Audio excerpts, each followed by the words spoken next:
Hello and welcome to my blog post. I'd like to spend some time today talking about my Genius Hour topic. I am redesigning student desks for a high school classroom. So this blog post is focusing on my research and how it came about. So I stumbled across this article on EdUtopia. It's called Design Thinking and the Deskless Classroom. So the main thing from this doesn't have a case study, but it says our physical environment as explored in the third teacher tells us what is possible in that space. What if instead of making our space for our students, we made it with our students? So in this article, this teacher, she redesigned her classroom, but instead of her doing it herself, she recruited the help of her students.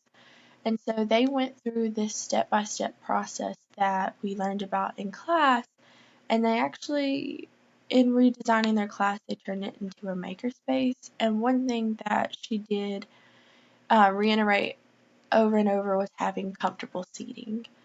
Um, so one thing that we see with this article is a student-friendly classroom, and it talks about aesthetics and ergonomics, which is just making it comfortable and nice to look at. And they also mention classroom chairs. They say a chair should be symmetrical to balance properly. They should be comfortable for many different sizes of students. As we can see in this picture, we have a very large student and a very tiny desk. And they also talk about the actual desk itself. And so this got me more thinking of how to accommodate for all different types of students with a single desk.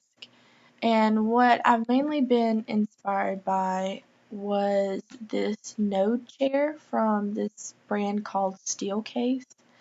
Actually, it's in this one. So there's this company called Steelcase Education, and they invented this Node chair, and I'm really interested and I like the design. I have a few improvements, but I went to their website and they actually had run a few case studies. Now I understand that case studies done by a company can have bias in them, but this first article talks about how they tried to reduce that bias by using a third party.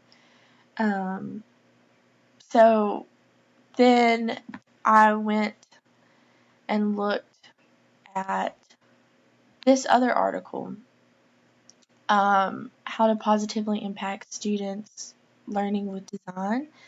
And so these are a few things that they say that you should change in your classroom. And then these were a few little cute chairs and ideas that they suggested. This is called the noodle chair, and it rotates slightly in a 360 direction so that students with ADHD can move in their chair instead of moving in the class. So this article, or this case study, was at the University of Michigan. The first page just breaks down why they're doing it, how they're doing it, and here it's important to note that they installed these Node chairs in classes such as English, Greek, French, history of film, psychology, and history. I'd like to note that they didn't try this class out in any hard sciences, no math, no biology, no chemistry, even though I believe that this type of chair could work really well in those types of classes. This is the feedback from the students themselves. They said it was easy to get in and out of, very comfortable, flexible for their learning. They did this same kind of study at a high school in Michigan, and so these are also several different versions of the desk that they make. One thing that I've noticed is that students who are a little bit wider may have trouble fitting into these desks.